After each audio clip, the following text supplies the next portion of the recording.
Comienzo con una cita de Colón a los Reyes Católicos en Jamaica el 7 de julio de 1503, que dice: «Ya saben vuestras altezas», se refiere a los Reyes Católicos, «que anduve 7 años en su corte importunándoles por esto.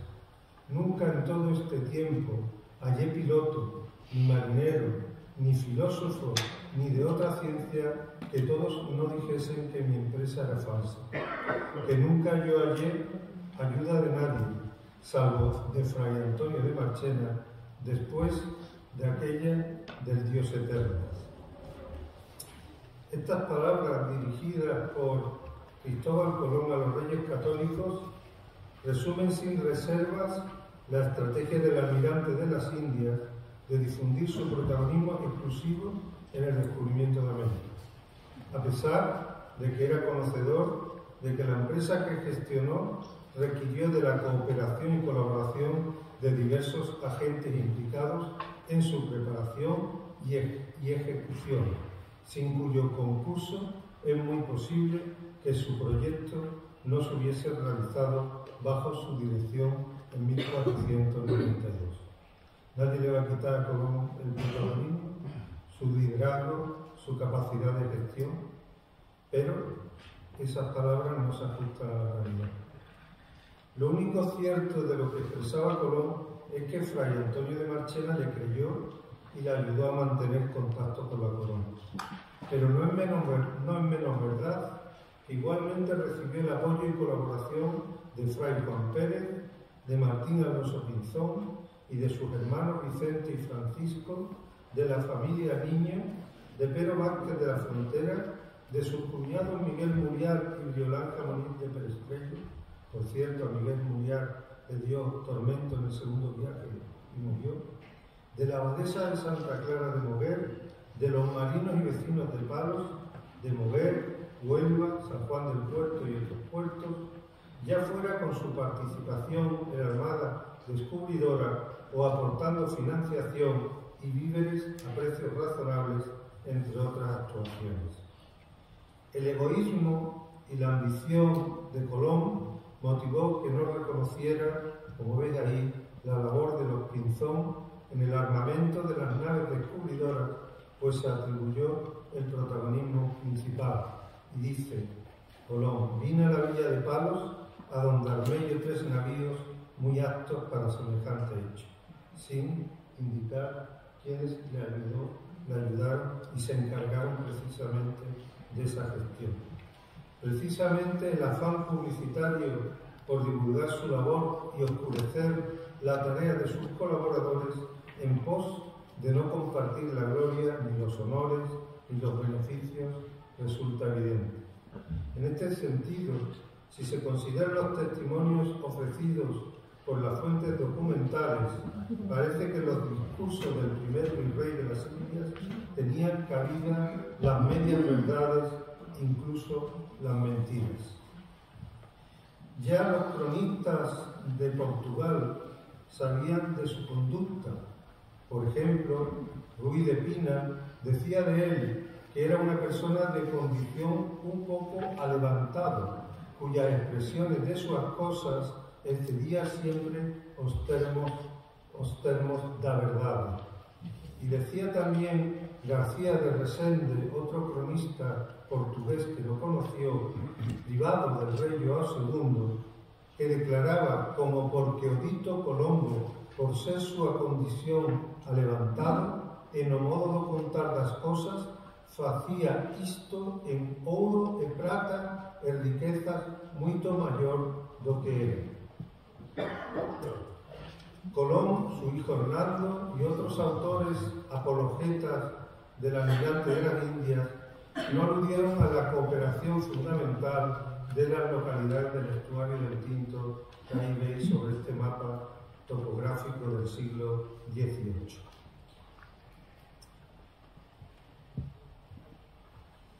Ciertamente el protagonismo de Colón es incuestionable, pero esta evidencia no debería descansar bajo ningún concepto en el ocultamiento de la labor desarrollada por otros actores que fueron vitales en la gestación, preparación y ejecución del primer viaje de la Almirante.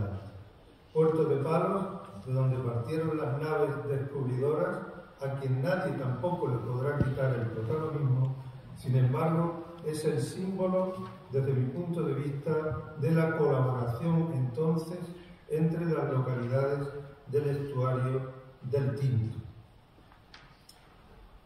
Desde el punto de vista historiográfico, participaron en esta empresa transatlántica muchas personas que aunaron esfuerzos para que el proyecto de encontrar una nueva ruta hacia las Indias fructificase. Palos y los municipios portuarios del río Saltés, Moguer, Huelva y San Juan del Puerto, denominados así a fines del siglo XV, fueron partícipes de la génesis del descubrimiento de América.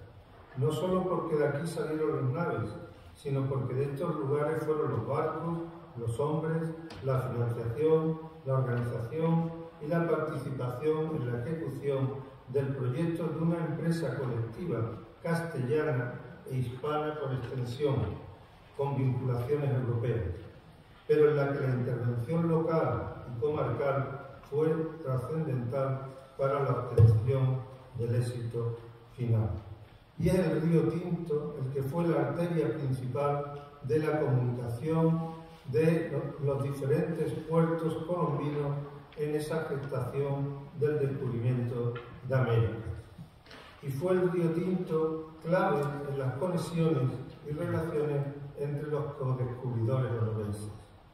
No en vano, tenemos que Vicente Yáñez Pinzón era natural de Palos, sin embargo, era vecino de Moguer, porque podía ir de Palos a Moguer a través del río Tinto, a través de sus puertos. Por eso, desde la Asociación de Estudios Iberoamericanos, estamos promoviendo la conexión de los puertos colombinos como en la época del descubrimiento. Martín Alonso Pinzón era vecino de Palos y tenía una propiedad, su hacienda, en Moguer. Francisco Martín Pinzón era natural de Palos, pero era vecino de Huelva. Violanja Moniz de Perestrelo, cuñada de Colón y arrendataria de la finca en San Juan del Puerto, junto al embarcadero del Tinto, por tanto también en esa arteria fundamental. Juan Niño era natural de Moguer y fue vecino de San Juan del Puerto. Leonor Niño era hija de Juan Niño, vecina de San Juan del Puerto, casada con el escribano del concejo. O Juana González la Pinzona, hija de Vicente Yáñez y vecina de San Juan del Puerto. Es decir, que el río Tinto conectaba a los hombres de los diferentes puertos colombinos. Y llegamos al Columbus Day, que es una festividad que da el mérito individual a Colón, precisamente por no ser español, y se celebra desde el siglo XVIII, y ahí tenemos una escena del año 1892. Yo ya he dicho previamente que yo sabía lo que estaba pasando, y Grant nos ha dicho realmente cuál es la realidad. ¿Por qué se celebra el Columbus Day? Para oscurecer la labor que se hizo de cooperación desde los lugares colombianos. Colón y Martín Alonso Pinzón, una compañía marítima para descubrir la ruta de las Indias, el interrogante.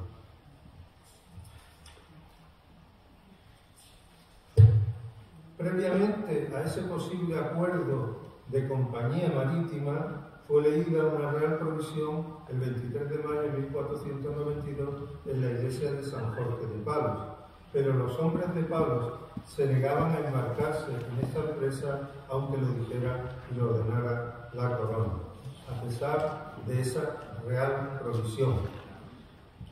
Y además, Colón no tenía ninguna credibilidad en la zona, necesitaba que alguien como Martín Alonso lo acompañara. La aventura era arriesgada y no presentaba atractivos económicos. Por tanto, hubo una indiferencia y oposición al proyecto colombino.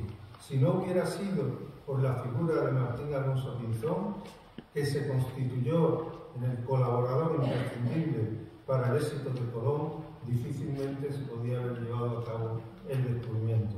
Él suponía la experiencia de mando, el respeto, la autoridad en los marineros y la necesaria credibilidad social en toda la zona de la costa. ¿Qué ofreció Martín Alonso Pinzón qué ofreció Colón a Martín Alonso para que entrara en esa posible compañía marítima? Nadie con recursos económicos, con poder, hace nada por alguien si no es normalmente a cambio de algo, sobre todo un líder como él. ¿Cómo se explica eso? Que invirtiese su hacienda, que pusiera en riesgo su vida, la de los familiares, la de los amigos, para que después Colón no distribuyera los beneficios entre los colaboradores que hicieron la empresa colombina. ¿Cómo se explica esa ausencia de compensaciones económicas si la práctica habitual de este tipo de viajes consistía en el reparto de una parte de las ganancias entre los integrantes de la tripulación? Pues los testimonios de los pleitos colombinos nos dicen que Colón ofreció a Martín Alonso la mitad de la honra y frutos que se obtuviera con el descubrimiento. No voy a leer cada uno de esos testimonios para avanzar. O, por ejemplo, Francisco Meder, regidor de la Villa de Huelva, nos dice que le comentó que había concertado Colón con Martín Alonso darle lo que él quisiese para que se integrara en la empresa. Otro testigo manifiesta, en concreto Alonso Gallego, que vio a Colón ofrecerle a Martín Alonso partir los beneficios del descubrimiento como si fuera un hermano.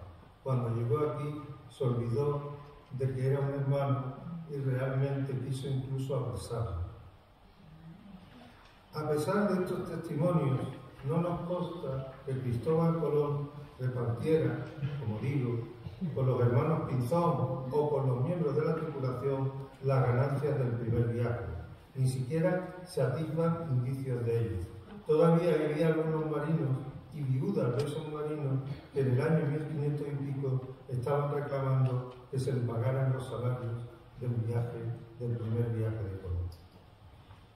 Y Martín Alonso participa con los niños en el reclutamiento de los tripulantes.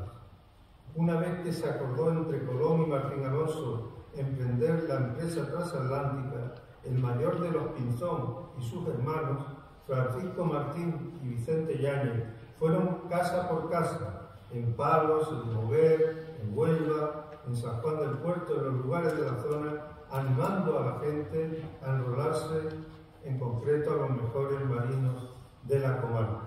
Por tanto, es un proyecto liderado por Palos, pero es un proyecto de cooperación del resto de los lugares con Palos, actualmente llamado Palos de la Frontera. Y merecen una especial mención los hermanos niños de Moguer, amigos y parientes de los Pinzón, que una vez convencidos por Martín Alonso, se ocuparon de enrolar a excelentes marinos moguereños, como Juan Niño, propietario y maestre de la Niña, en la que fue como piloto su hermano Francisco, o Pedro Alonso Niño, que fue de piloto en la Santa María. Por otro lado, a este conjunto de marinos de las localidades del estuario del Pinto se unieron una representación de navegantes procedentes de la costa del Marquesado de Ayamonte, Lepe y Ayamonte, del área gaditana, Vejer de la Frontera y Puerto de Santa María, y un vecino de Sevilla, de Molinos, del pueblo de Molinos, además de gente de Cantabria que estaban en el Golfo de Cádiz, como eran Vizcaya, Santoña, Deva, entre otros marinos cuya procedencia no se ha podido identificar. Es decir, es un proyecto fundamentalmente de estuario del Tinto, pero en el que se necesitó también de cooperación de otras regiones y otras provincias españolas. Además, es un proyecto en el que hay un mérito añadido, que es que había una presión contraria al proyecto y la gente que ayudó a Colón lo hizo incluso al riesgo de que los vecinos de su localidad se burlaran de ellos. Y así nos dice, por ejemplo, Juan Rodríguez Cabezudo, que le alquiló una mula a un fraile, sería Fray Juan Pérez, para ir a Granada a convencer a los reyes.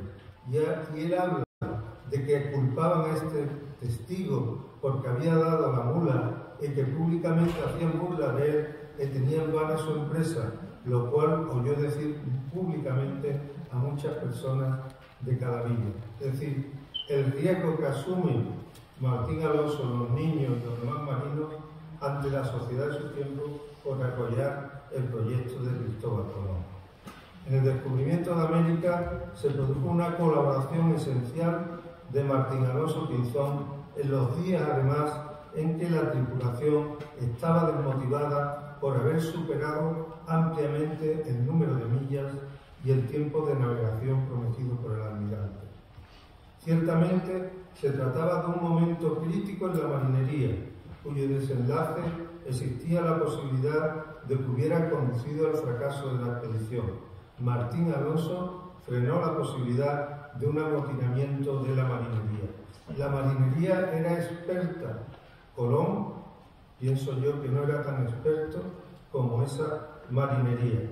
Y fue Martín Alonso Pinzón el que hizo cambiar de rumbo para descubrir América.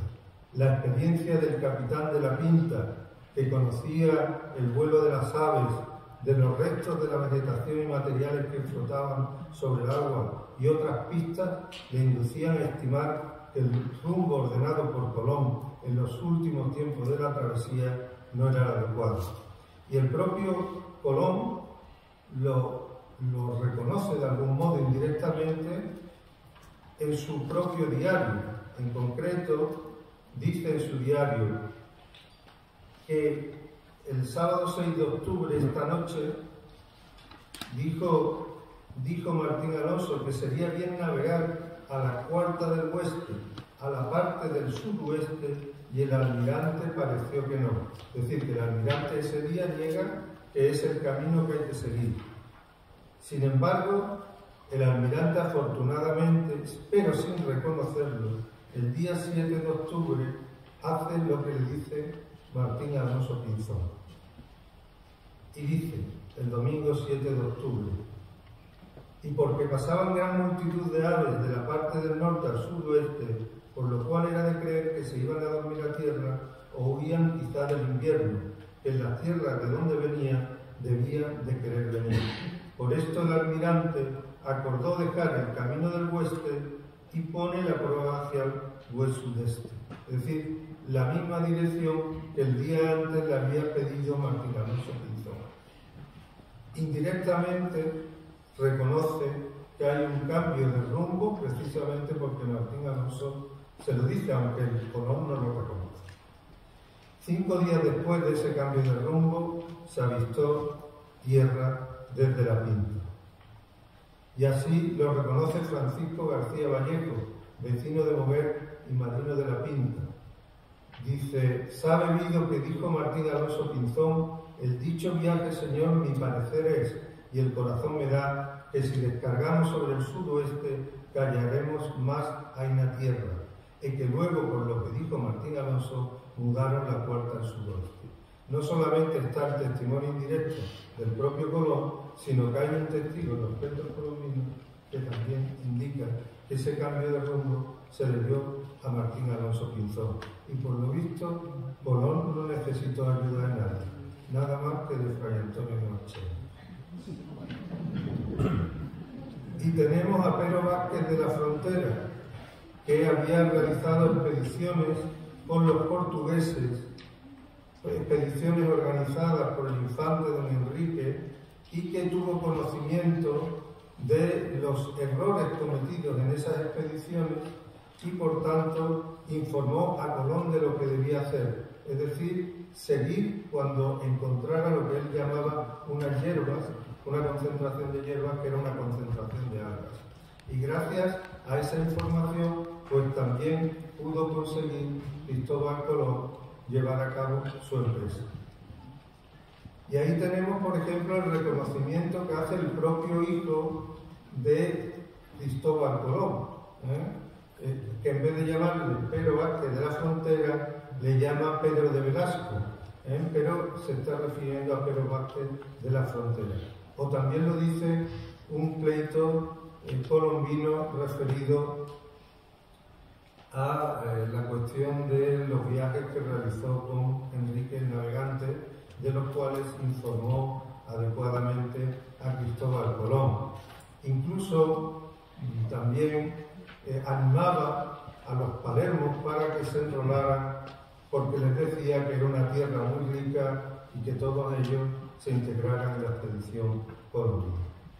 Y en cuanto a la cooperación y la elección y la preparación de los navíos que le dieron a Colón no servían para hacer ese descubrimiento.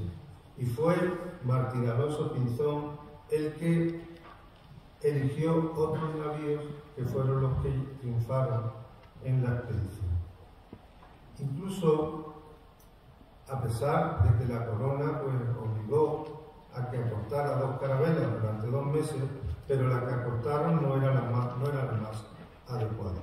Y así lo reconoce García Hernández, que nos dice que Martín Alonso aparejó 2 navíos, es decir, que quien se encargó del aparejamiento de los navíos que hicieron triunfar la expedición no fue Colón, fue Martín Alonso Pinzón. Hay más testimonios, pero no quiero cansaros con ellos. Además, Yáñez Pinzón acogió en la carabela Niña como capitán a Colón tras el naufragio de la nao y lo trae de regreso a España. ¿Qué hubiera pasado si los Pinzón no traen de regreso a Colón a España? A Castilla, mejor dicho. ¿Por qué no hubiera descubierto Colón América? Pues podrían haberlo difundido los Pinzón de que ellos habían descubierto. Pero fueron leales, fueron fieles al proyecto. Sin embargo, Colón desacreditó una vez, incluso durante el viaje, las carabelas a los calafates, palermos, a los propios Pinzón. Bueno, recomiendo la lectura de un trabajo que hice al respecto y que no es momento de profundizar en él. O la contribución de los dos frailes de la Rábida, Fray Antonio de Marchena, fue el apoyo más importante que tuvo Colón cuando fue rechazado en la corte. O Fray Juan Pérez, que fue el que negoció con los reyes católicos cuando se encontraban terminando la guerra de Granada. Por ejemplo, ¿cuál es la labor que lleva a cabo Fray Juan Pérez? Pues mira, intercedió ante la reina Isabel apoyando el proyecto de Colón. Se desplazó al reino de Granada en una mula y estuvo negociando las capitulaciones de Santa Fe. Contribuyó a que las peticiones de Colón fueran integradas en las capitulaciones. Aceptó que los reyes obligaran a los vecinos de Palos a proveer de carabelas a la expedición y presenció la lectura de la Real Provisión en la iglesia de San Jorge como forma de verificación y de control del posible efecto de esa provisión real en los marinos y en los vecinos en general. Pero, como Colón era tan agradecido, a pesar de que la corona le pidió que llevara en el segundo viaje a Fray Antonio de Marchena, no llevó a Fray Antonio de Marchena ni tampoco a ninguno de los frailes de la Rábida. Y Colón, que es acogido por sus cuñados cuando llega desde Portugal, en mi opinión, exiliado, y de eso ya podríamos hablar con mayor profundidad, si queréis hablamos el día de la visita que tenemos programada el 12 de octubre a la finca de la Doñada de Colón, pues Colón tiene aquí a sus cuñados que lo acogen y sus cuñados están asentados en la localidad de San Juan del Puerto porque había unos bienes comunales que se le habían dado a los vecinos que fueron quitados por el duque de Medina Sidonia para darlo en arrendamiento a la cuñada de Cristóbal Colón. Y gracias a eso pudo ser acogido tanto Cristóbal Colón como su hijo en esta zona. Y fue acogido por Miguel Muriar, que era el marido de Violante Moniz de Perestrello, que a pesar de su cooperación, se lo llevó en el segundo viaje, le dio tormento Colón a él por lo que había visto y por lo que iba a declarar, y falleció durante ese segundo viaje. Pero no hay problema, porque Cristóbal Colón enseguida, la viuda, le consiguió un personaje todavía más rico, que era Francisco Bardi, un comerciante extranjero sevillano. El premio a la cooperación. Y Cristóbal Colón también recibió la cooperación de la abadesa del convento de Santa Clara, Inés Enrique, que era pariente del rey Fernando. Se tienen documentos de registro archivístico, de correspondencia entre ambos, aunque no se conserva exactamente esa correspondencia. Y además Colón estuvo en Moguer negociando con los marinos, y de ahí también la devoción a Santa Clara, el templo y el convento que vamos a visitar en estos días. Y en cuanto a la financiación del descubrimiento de América, dice Fernández de Oviedo, cuasi nunca sus majestades ponen su hacienda de dinero en estos nuevos descubrimientos, excepto papel y buenas palabras. Efectivamente, también el propio Colón dice que sus altezas no gastaron no gastaron ni quisieron gastar para ello, salvo un cuento de maravedíes. ¿Y quién puso el dinero de los 2 millones de maravedíes que supuso el proyecto y la compra del puerto de Palos por 16.400.000 maravedíes? Voy a ir muy rápido. Pues he descubierto que el impuesto del almojarifazgo, el mismo día que se hacen las capitulaciones de Santa Fe, el mismo día que se compra el puerto de Palos, en esos días la corona obliga a aportar 2 carabelas, obliga a pagar un impuesto a los vecinos de los puertos del Tinto y otros puertos andaluces, y las cantidades que se pagan son exactamente las mismas cantidades que anualmente hay que pagar por la compra del puerto de Palos y por armar las carabelas. 3 millones y pico de maravedíes. Cuando un político decide que va a hacer una gestión y no tiene recursos para ello, normalmente pone un nuevo impuesto. Ese impuesto coincide el mismo día, porque aunque se diga que fueron los prestamistas, pero ya sabemos que un prestamista siempre quiere un aval. Si la corona le pide un préstamo a un judeo converso, inmediatamente le dice: ¿de dónde me lo vas a pagar? La clave, el impuesto del almojarifazgo mayor de Sevilla, de los que estaban exentos los vecinos de Palos, Moguer, Huelva, San Juan del Puerto. Y además un prestamista como Berardi,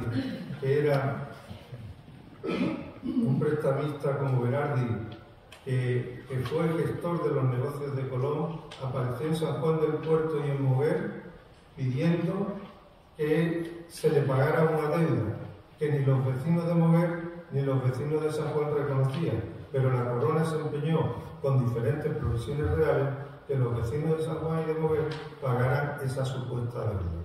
Es decir, que los vecinos de Moguer y de San Juan financiaron a Berardi para que a su vez Berardi le diera el préstamo a Cristóbal Colón para hacer la aportación que, según las capitulaciones de Santa Fe, tenía que llevar a efecto.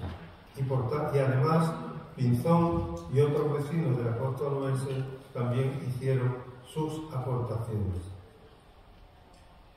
En cuanto a los beneficios e infortunios del descubrimiento, hay quizás una escasa credibilidad de Colón respecto a su situación económica después del descubrimiento, porque igual que mentía cuando decía que nada más que le había ayudado a Fray Antonio Marchena, Colón también miente cuando le dice a los reyes que hoy día no tengo en Castilla una teja, si quiero comer o dormir no tengo, salvo el mesón o taberna, y las más de las veces falta para pagar el escote. Eso dice él, pero si vemos la documentación, es virrey de las Indias, tanto él como su hijo. asciende a la condición nobiliaria con el título hereditario de almirante, que era uno de los más importantes después del almirante de Castilla. Tenía diversos criados, y no digo 2 o 3, sino muchos más. Era primer duque, fue su nieto, primer duque de Veragua. Casó a su hijo con María de Toledo, nieta del primer duque de Alba. Tuvo el 10% del quinto de los reyes, 8.000 ducados anuales del diezmo del oro y otras rentas. Su hijo Hernando construyó un palacio en Sevilla. Sus hijos disfrutaban de una renta anual de 10.000 ducados. Y se difundió por parte de él la concentración del protagonismo del descubrimiento en su figura, publicitado por él mismo, por su hijo Hernando, las casas de su agiógrafo y ofreciendo la labor del resto. Y sin embargo, y además, entre los bienes reseñados en el testamento de Cristóbal Colón está una casa en Sevilla en la Colación de Santa María, recursos económicos en el Banco de San Jorge de Génova, dotes que ofrece para casar a mozas de su linaje, una dote que deja a su hermano para que contraiga matrimonio, financia a un familiar residente en Génova para que pueda vivir con su cónyuge honestamente con arreglo al linaje de Colón, y pide que se distribuya una parte de su herencia entre los parientes más necesitados. Sin embargo, el infortunio de la familia Pinzón es muy evidente.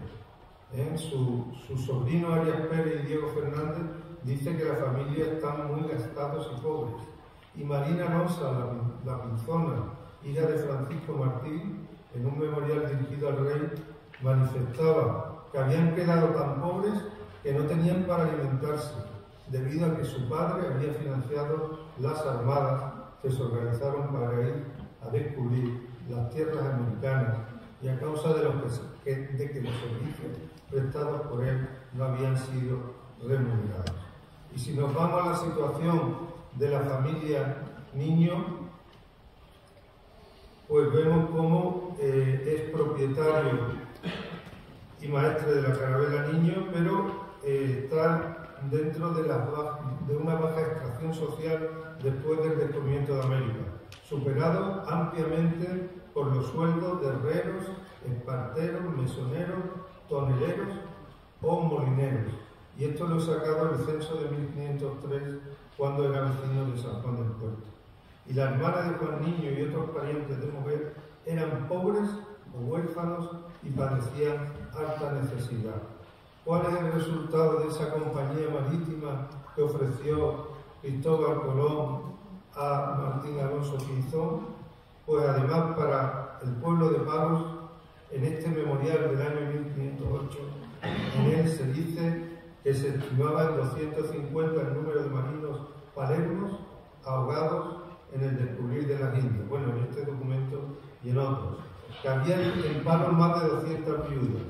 Y además el memorial indica que la población palerma descendió a 400 vecinos cuando eran 1.800. 400 vecinos, que son 1.800 personas, pero supuso un decrecimiento demográfico. Colón lideró y gestionó la empresa descubridora, pero el éxito del proyecto también se debió a sus colaboradores, marinos como la familia Pinzón Niño principalmente, los frailes de la Rábida, los cuñados de Cristóbal Colón, Pedro Vázquez de la Frontera, la abadesa de Santa Clara, los vecinos de los puertos del estuario del Tinto, que además financiaron con sus recursos económicos los impuestos, que pusieron los víveres a precios más bajos de los del mercado, etcétera, etcétera, etcétera.